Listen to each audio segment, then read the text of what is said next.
সুস্মিতা লোক হৈছে মুহূৰ্তৰ অনেক খবৰ এতিয়া বাল্য বিবাহৰ বিৰুদ্ধে ৰাজ্যজুৰি অভিযান চলি থকা সময়তে এইবাৰ গোলকগঞ্জত অবৈধ প্ৰেমক লৈ বিতৰ্কৰ সৃষ্টি হৈছে চাঞ্চল্যৰ সৃষ্টি হৈছে আৰু ইতিমধ্যে গোলকগঞ্জৰ থানাত দুটাকৈ গোচৰ ৰুজু হৈছে বুলি জানিব পৰা গৈছে আমি সবিস্তাৰে এই সন্দৰ্ভত খবৰ লৈ অহাৰ চেষ্টা কৰিছো আৰু ৰাজ্যজুৰি এতিয়া বাল্য বিবাহৰ আচলতে বিৰুদ্ধে অভিযান চলি থকা সময়তে এই ঘটনা সংঘটিত হৈছে আৰু এইবাৰ গোলকগঞ্জত এবাৰ অবৈধ প্ৰেমক লৈ বিতৰ্কৰ সৃষ্টি হৈছে গোলকগঞ্জৰ ইতিমধ্যে গোলকগঞ্জ থানাত ৰুজু হৈছে দুটাকৈ গোচৰ নাবালক কিশোৰৰ সৈতে বিবাহিত মহিলাৰ অবৈধ প্ৰেমক লৈ গোলকগঞ্জত এদৰে বিতৰ্কৰ সৃষ্টি হৈছে আৰু গোলকগঞ্জৰ ৰায়পুৰ প্ৰথম খণ্ডৰ এজন কিশোৰৰ সৈতে আছতে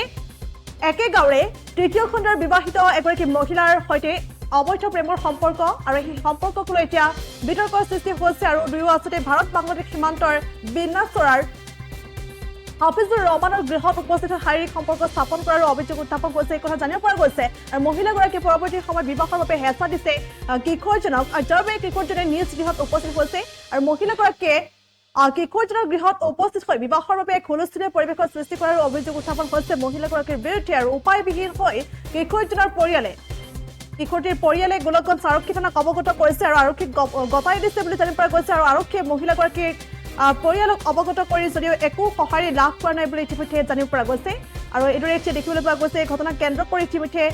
গোলকগঞ্জ থানাত দুটাকৈ গোচৰ ৰুজু হৈছে বুলিও জানিব পৰা গৈছে উপায়বিহীন হৈ পৰিছে উপায়বিহীন হৈ কিশোৰজনৰ পৰিয়ালে মহিলাগৰাকীৰ বিৰুদ্ধে গোলকগঞ্জ থানাত এজাহাৰ দাখিল কৰিছে আৰু আনহাতে মহিলাগৰাকীয়েও কিশোৰজনৰ বিৰুদ্ধে ধৰ্ষণৰ অভিযোগ উত্থাপন কৰি এজাহাৰ দাখিল কৰিছে বুলি জানিব পৰা গৈছে সম্প্ৰতি গোচৰ দুটাক লৈ এতিয়া ব্যাপক চাঞ্চল্যৰ সৃষ্টি হৈছে আৰু ইতিমধ্যে গোলকগঞ্জ আৰক্ষীয়ে মহিলাগৰাকীৰ বিৰুদ্ধে ইতিমধ্যে তদন্ত আৰম্ভ কৰিছে সমগ্ৰ ঘটনা সন্দৰ্ভত তদন্ত আৰম্ভ কৰা পৰিলক্ষিত হৈছে যিটো সময়ত এতিয়া বাল্য বিবাহৰ বিৰুদ্ধে অভিযান চলা দেখিবলৈ পোৱা গৈছে তেনে সময়তে এই ধৰণৰ ঘটনাক কেন্দ্ৰ কৰি এতিয়া বিতৰ্কৰ সৃষ্টি হৈছে গোলকগঞ্জত এই মুহূৰ্তত পাইছো আহি পৰিছে আমি দৰ্শকলৈ আগবঢ়াইছো চাৰিআলিৰ একটা চেংড়ি ফোন করে আনছে আনি পালে নিয়ে গেছে নিয়ে যাওয়ার পাশে তোমার কি শারীরিক সম্পর্ক হচ্ছে নাকি মুই তোলে জানুক না হ্যাঁ তাহলে আমরা কবা নাইছি যে আমার চেংড়ি দিয়ে বিয়ে দেবো তো আমার বেটা তো বয়স হয় নাই বিয়ে তোর মধ্যে দোকা যাবার নয় দিলে মুই তো আইন ঠকিম তাহলে আমরা হুমকি ধমকি করবে নিচ্ছি যে যদি বিয়েও না দিস তার টাকা এতগুলি দে নাহলে রেপ কেস দিম তারপর মুই চেংড়িটি নিজে ফির আমার বাড়ি যাচ্ছি বাড়ি আসার পাছত মুই থানাত নিজে দিয়ে যাচ্ছ যে মোর বেড়া তোর বয়স নেই মোর বাড়ি আপনি গেছে চেংড়িটে মোর বেড়া তো বাড়ি তো নাই কামত দিছে থানা নিয়ে জমা দিছ তারপর তোমার নিয়ে চেংড়ি ওনার আসে নিয়ে গেছে চেংড়ির বাপে নিয়ে যা ওনারা হুমকি ধমকি করবে নিচ্ছে যে রেপ কেস দিম বলি হ্যাঁ দিছি কেস আমরাও দিছি কেস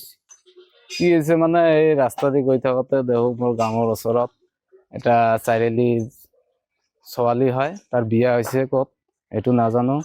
তাৰপিছত মই ৰাস্তা দি গৈ থাকোঁতে আহিলোঁ মোৰে গাঁৱত হয় অহাৰ পিছত দেখা পালোঁ যে এটা পেটিছৰ আহিছে আমাৰ গাঁৱৰ এটা ল'ৰাৰ লগত ল'ৰাটোৰ বয়স 18 হোৱা নাই কম আছে কিমান আছে এইটো নাজানো তাৰপিছত গাঁৱত আহিছে তাক মাতিলোঁ মই যে অহাৰ পিছত গাৰ্জিয়ানৰ পৰা যে তোৰ পেটিটো আহিছে কিবা এটা মীমাংসা কৰি লৈ যা সি নাহে কয় তই মোৰ পেটি কৈছে তই যি কৰা কৰি থাকা মই নাজাম তাত তাৰপিছত মই থানাত চমজাই দিলোঁ থানাত চমজাৰ পিছত এতিয়া আহি আবাৰ তাৰ লগত 2 দিনমান পিছত কেস কৰিছে ৰেপ কেস কৰিছে তাক আৰু ধমকি দিয়া আছে হ্যাঁ এটু উচিত তদন্ত কৰি যদি বিয়া দিব উপযুক্ত বয়স হৈছে তেনেহলে বিয়া দিব আৰ যদি না হয় আইনে যি কৰে কৰিব মোর বাড়ি থেকে আনা মানে ভাইও কি দেখ কাক আনছি মোর এই কোচে কি ধরি যায় রাই কি কয়া